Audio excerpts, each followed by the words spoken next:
মানুষটাকে ভোলে না। যুগের পরে যুগ কেটে যায়, মানুষটাকে ভোলে না।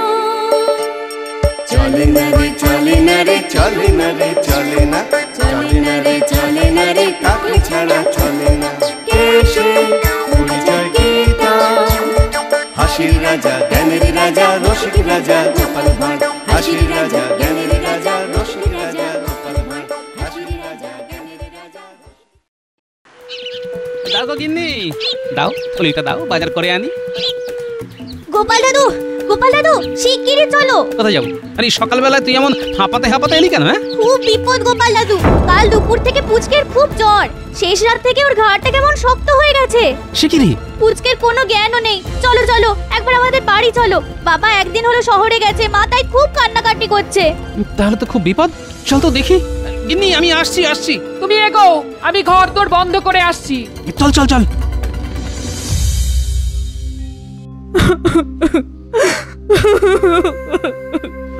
ও পুচকে, চোখ খোল, চোখ খোল বাবা, একবার চোখ খোল।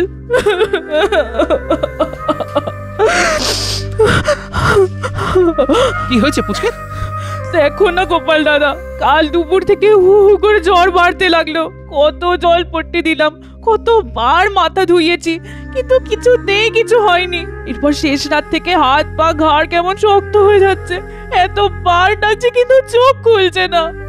কি হবে গোপাল দাদা? রাজবৈদ্যকে খবর দিয়েছিলে? ভোরবেলাতেই পুটি ডাকতে গিয়েছিল। কিন্তু কাল রাত থেকে সেখানেও খুব ভিড়। পুচকের মতো জ্বর নিয়ে অনেকেই সেখানে এসে হাজির। তাই রাজবৈদ্য বলেছেন ওনার বাড়ি নিয়ে যেতে।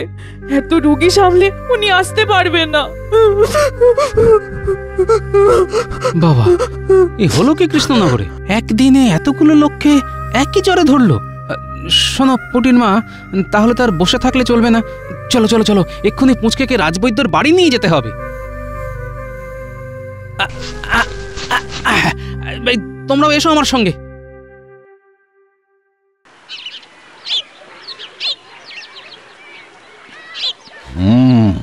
বাড়ির লোক কে আছো? শোনো, এই বটিকাটা দিয়ে দিলাম, কেমন? 1 ঘন্টা অন্তর অন্তর এই একটা করে খাওয়াবে, আর কেমন থাকে সেটা কাল এসে খবর দেবে, ঠিক আছে? পরের রুগীকে নিয়ে এসো। বাবা, এত ভিড়, এতে যেন মহামারী। কি ব্যাপার গোপাল? দেখো না রাজবৈদ্য, কাল দুপুর থেকে আমাদের পুচকের ধুম জ্বর। হ্যাঁ হ্যাঁ হ্যাঁ, বুঝতে পেরেছি বুঝতে পেরেছি। ওর দিদি পুটি তো সকালবেলাতেই আমার কাছে এসেছিল, কিন্তু কি করব বলো? দেখতেই তো পাচ্ছ আমার এখানে এত রোগীর চাপ, তাই তো আমি। হ্যাঁ হ্যাঁ, আমিও তো সেই জন্য পুচকেকে তোমার কাছে নিয়ে এলাম। দাও দাও, এই সামনের এই মাদুরটাতে ওকে শুইয়ে দাও। হ্যাঁ, শুইয়ে দাও।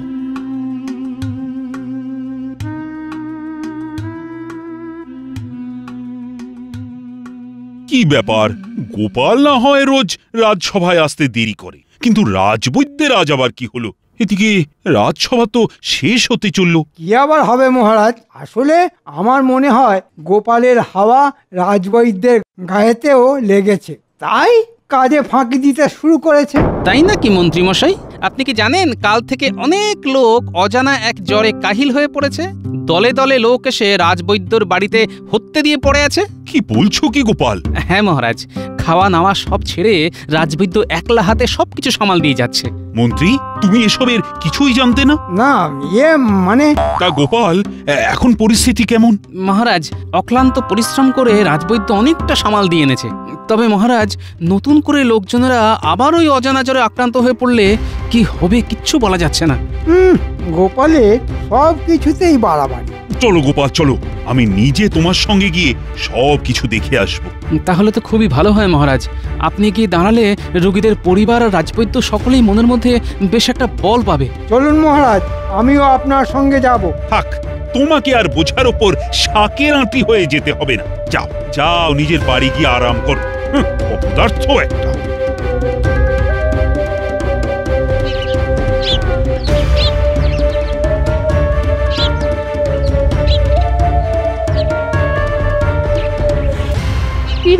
কিরে দাদু ভাই, এখন কেমন লাগছে? গোপাল দাদু কোথায়? এই তোর মতো অনেকেই তো জ্বর নিয়ে রাজবৈদ্যর বাড়ি গেছে, তোদের দাদু তাই সেখানেই থেকে গেছে। নে পুচকে, এই ওষুধটা খেয়ে নে।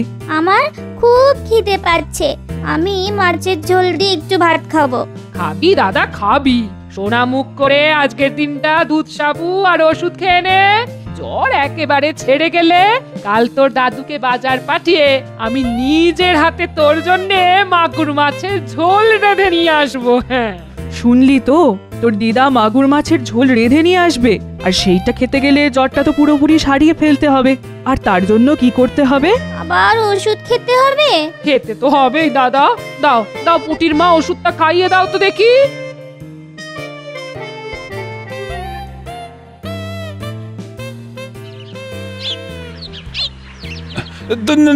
তোমাকে আর উঠে দাঁড়াতে হবে না রাজবৈদ্য, যেমন সেবা করছো করে যাও, করে যাও। দেখছেন তো মহারাজ মানুষগুলোর অবস্থা।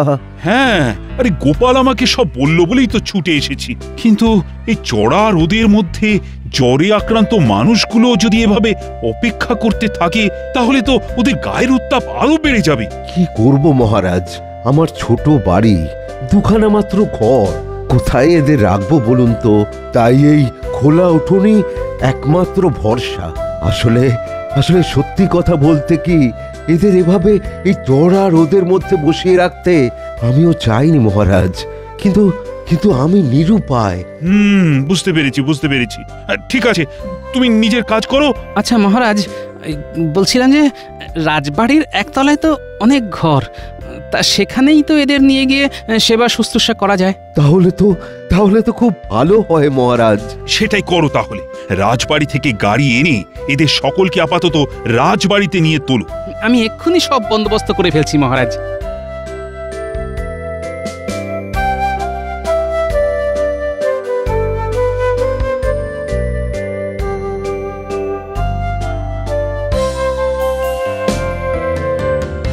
এত লোককে গাড়িতে শুইয়ে কোথায় নিয়ে যাচ্ছে বলতো? সামনে আবার গোপাল। ওমা, তুই জানিস না কাল থেকে তো কৃষ্ণনগরে অনেক লোক অজানা জ্বরে কাহিল হয়ে পড়েছে। সে খবরটা তো জানি, কিন্তু কোথায় চলেছে ওরা? চল চল একবার ওই রাজবৈদ্যকে জিজ্ঞাসা করে দেখি। চল। বৈদ্যমশাই, ও বৈদ্যমশাই। কি? এদের কোথায় নিয়ে যাচ্ছেন? দেখেছে, আপদেরা ঠিক এসে হাজির। রাজবাড়িতে? কেন?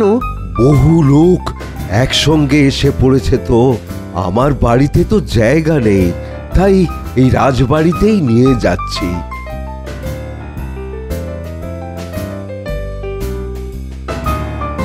মন্ত্রীমশাই, আপনি এদিকে পায়ের উপর পা তুলে নাচাচ্ছেন, ওদিকে তো অজানা জ্বরে অনেকেই নাচতে শুরু করে দিয়েছে। হ্যাঁ, টেকো গোপাল রাজসভায় এসে বলছিল বটে, কিন্তু আমিও অতটা পাত্তা দিইনি। আজ জ্বর হয়েছে, কাল ছেড়ে যাবে। না না না না না, ব্যাপারটা অত সোজা নয়। দেখলাম পর পর গরুর গাড়িতে চাপিয়ে রোগীদের রাজবাড়িতে নিয়ে যাওয়া হচ্ছে। সে কি রে? না না, তাহলে তো একবার গিয়ে দেখতে হচ্ছে। হ্যাঁ, তাই যান, না হলে তো আপনাকে পিছনে ফেলে সব বাহুবা ওই টেকো গোপাল নিয়ে নেবে।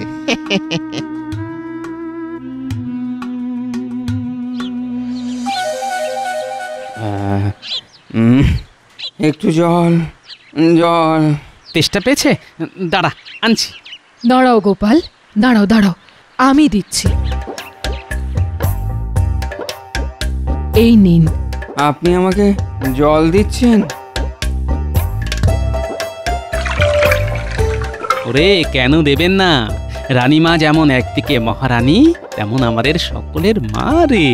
গোপাল তো দেখছি রানীমাকে খুব তোষামোদ করছে। মহারাজ, এসব কি শুনছি? তা চোখের সামনেই তো দেখতে পাচ্ছ।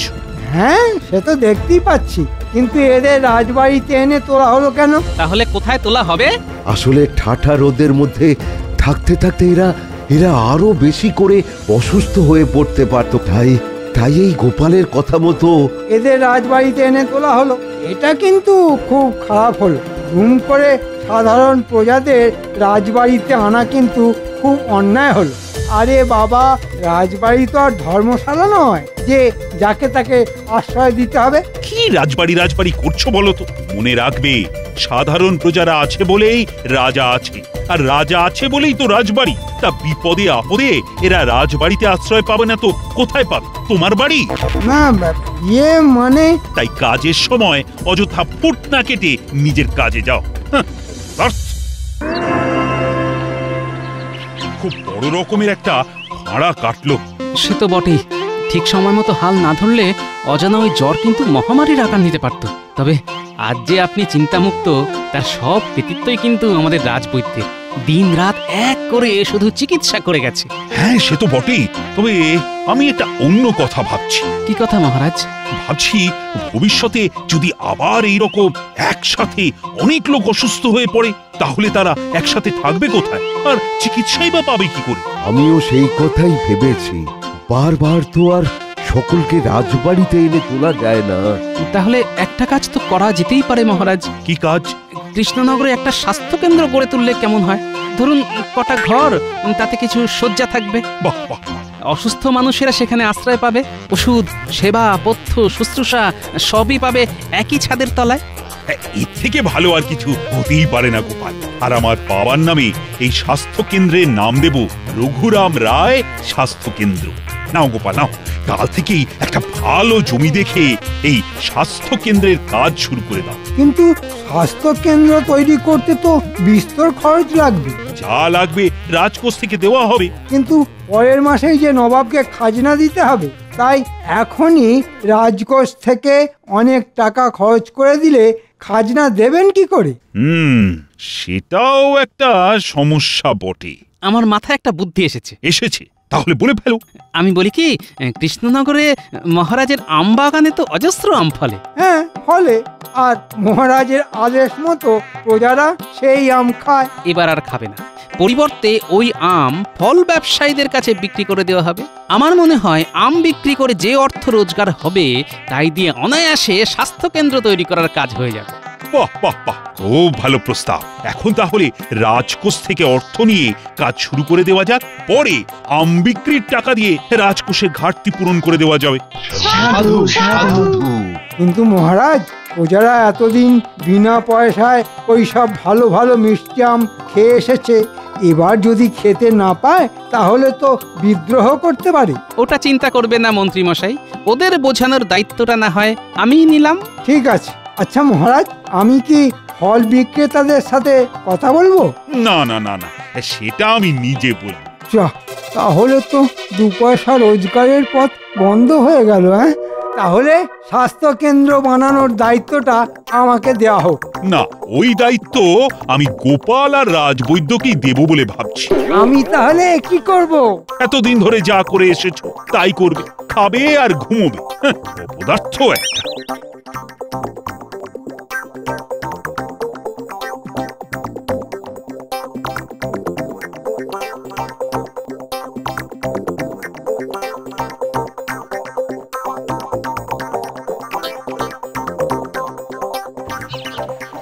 শুনেছিস তো, মহারাজের বাগানের আম খাওয়া এবছর বন্ধ হয়ে গেছে। শুনেছি তো, আর শোনা অবধি মনটা এত খারাপ হয়ে গেছে যে কি বলবো। কত সব ভালো ভালো মিষ্টি আম, ল্যাংড়া, ফজলি, গোলাপ ঘাস, পেয়ারা ফুলি। ও এই নামগুলো মনে করলেই না জিভে জল চলে আসে। আচ্ছা এক কাজ কর না, এই যে মহারাজের বাগানের আম খাওয়া এবছর নিষেধ হয়ে গেল, এর জন্যে প্রজাদের খেপিয়ে তুলতে পারিস? সেগুড়ে বালি মন্ত্রী মশাই, এ রাজ্যে স্বাস্থ্য কেন্দ্র হচ্ছে জেনে প্রজারা সব 2 হাত তুলে নাচছে আর মহারাজের নামে জয়ধ্বনি দিচ্ছে। তাই এই সময় ওদের খেপাতে গেলে কি হবে সেটা বুঝতে পারছেন তো। কিন্তু আম না খেতে পারার দুঃখ এখন রাখবো কোথায়? ধুর মুখ্য, দুঃখ করতে যাবি কেন? ওই যে একটা কথা আছে না, যে খায় চিনি তাকে যোগায় চিন্তামণি। আরে আমরা চিনির মতো মিষ্টি আম খাবো আর চিন্তামণি তা জুগিয়ে যাবেন। কি করে? রাতে এলেই বুঝতে পারবি। বুঝলে গোপাল, এত তাড়াতাড়ি যে এত বড় একটা কর্মযজ্ঞ শেষ হয়ে যাবে এটা কিন্তু আমি ভাবতেই পারিনি। আর আর সবই সম্ভব হয়েছে এই তোমার জন্য। হ্যাঁ, তোমার জন্য। এই কটা দিন তুমি যে কি দৌড়ঝাঁপ করলে সে আর কি বলবো গোপাল। তোমার মনের মতো হয়েছে তো রাজবৈদ্য? খুব ভালো হয়েছে, হ্যাঁ খুব ভালো হয়েছে। আর আর সব থেকে বড় কথা, এই কৃষ্ণনগরে একটা স্বাস্থ্য কেন্দ্র তো তৈরি হলো। হ্যাঁ, ভাবো তো এটা কত বড় একটা পাওনা। গোপাল দাদা, ও গোপাল দাদা, শিগগির একবার রাজবাড়ি চলো, মহারাজ ডাকছেন। মহারাজ ডাকছেন? হ্যাঁ হ্যাঁ, খুবই জরুরি। চলো তো দেখি। তুমি এই দিকটা দেখো, আমি আসছি।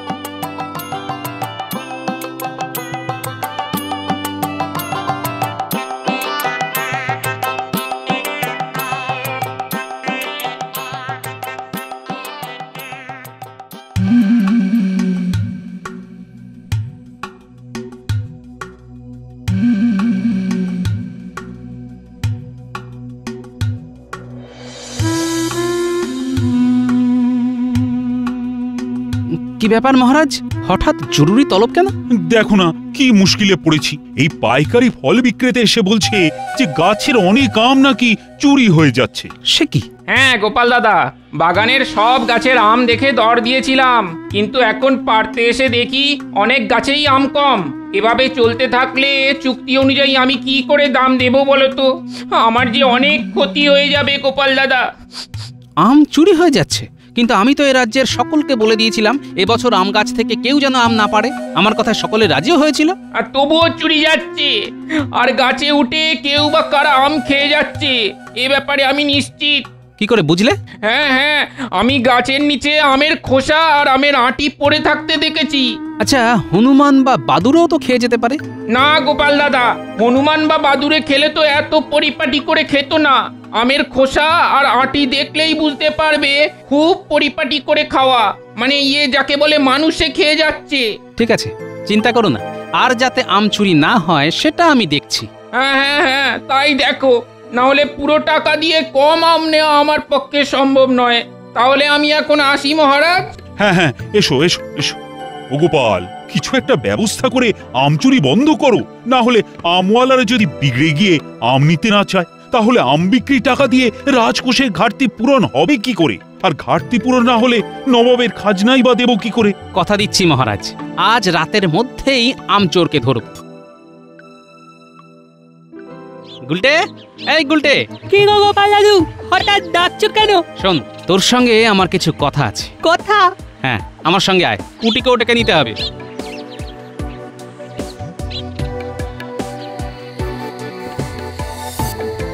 শোন গুলটে, আমাদের এখন পা টিপে টিপে সমস্ত আম বাগানটা ঘুরে দেখতে হবে। কেউ যদি গাছে উঠে আম খেতে আসে, তাহলে তোর এই গুলতি দিয়ে তার দিকে গুলি ছুঁড়ে মারবি। ঠিক আছে। আর আমি খনা গলায় ভয় দেখাবো, এই তো?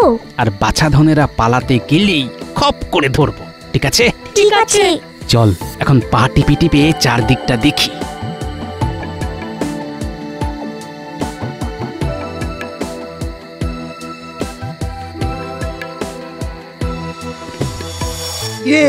কি হলো, শুধু কি নিজেরাই খেয়ে যাবি? আরে আমার দিকে টপাটপ করে ফেল। আস্তে মন্ত্রী মশাই, আস্তে, কেউ শুনতে পাবে। এই তো এতগুলো দিলাম, এর মধ্যেই খেয়ে ফেললেন। আরে হতভাগা, আম খাবার জন্যই তো এত রাতে ভূতের মতো আম বাগানে এসেছি রে। দে দে, আরো দে। তাহলে চোর আমাদের নাগালের মধ্যে। নে গুলটে, চালা গুলতি। এই কেড়ে? আমরা আম বাগানের ভূত। হতচ্ছাড়া, রাতের বেলা চুরি করে আম খেতে এসেছিস? এমন ঘাড় মটকে দেব না। ওরে বাবা, বাবা, রাম রাম রাম রাম রাম রাম রাম। ওরে বাবা রে, কি হলো মন্ত্রী মশাই? কি বুবু করছেন বলুন তো? ওরে হতভাগা, ভূত এসে আমায় ঘিরে ধরেছে। ওরে বাবা, ওরে বাবা। ভূত? ঘটা রে, গাছের ওপর থেকে লাফ মার। ওরে হতভাগা, বেছে বেছে সেই আমার ঘাড়েই পড়লি। ওরে আমার ঘাটটা যে হঠাৎ করে মহাত হয়ে গেল রে। ওরে ওরে মা রে ওরে। দাদু, এ তো আমাদের মন্ত্রী মশাই গো। মনে হচ্ছে ঘাড়টা মটকে গেছে। ভূতের ঘাড়ে ভূত পড়ে ভূতের ঘাড় মটকে দিয়েছে। এসব তাহলে আমাদের মহামান্য মন্ত্রী মশাইয়ের কাজ। হ্যাঁ, যা তোরা দৌড়ে গিয়ে মহারাজকে খবর দে। ওরে বাবা ঘাড়ে কি যন্ত্রণা। আপনার ঘাড়ের যা অবস্থা, তাতে বেশ কিছুদিন এই স্বাস্থ্য কেন্দ্রের বিছানায় শুয়ে থাকতে হবে। একে বলে যেমন কর্ম তেমন ফল। ছি ছি মন্ত্রী, শেষকালে রাতের অন্ধকারে আম চুরি করে খাচ্ছিলে। ভুল হয়ে গেছে মহারাজ। ও রাজবৈদ্য, একটু তাড়াতাড়ি সারিয়ে দাও না ভাই। একেবারে না, তোমার মতো পাজি লোকের যোগ্য শাস্তি হয়েছে। এতে কিন্তু একটা লাভও হয়েছে মহারাজ। লাভ? কিসের লাভ? আগে আজকেই তো স্বাস্থ্য কেন্দ্রের উদ্বোধন হওয়ার কথা ছিল, তা একেবারে রোগী শুদ্ধ উদ্বোধন। এটা কি কম কথা মহারাজ? আমরাও স্বাস্থ্য কেন্দ্রে ভর্তি হতে চাই। গাছ থেকে পড়ে উড়ি বাবা, গাছ থেকে পড়ে গিয়ে দুজনেরই মনে হয় গোড়ালির হাড় ভেঙে গেছে। বাহ বাহ বাহ বাহ, কি সৌভাগ্য আমাদের। একটা নয়, দুটো নয়, একেবারে তিনটে মুমূর্ষু রোগী দিয়ে উদ্বোধন হবে। এ কি চারটিখানি কথা। আর সেরে ওঠার পর বুঝতে পারবে প্রহারেণ ধনঞ্জয় কাকে বলে।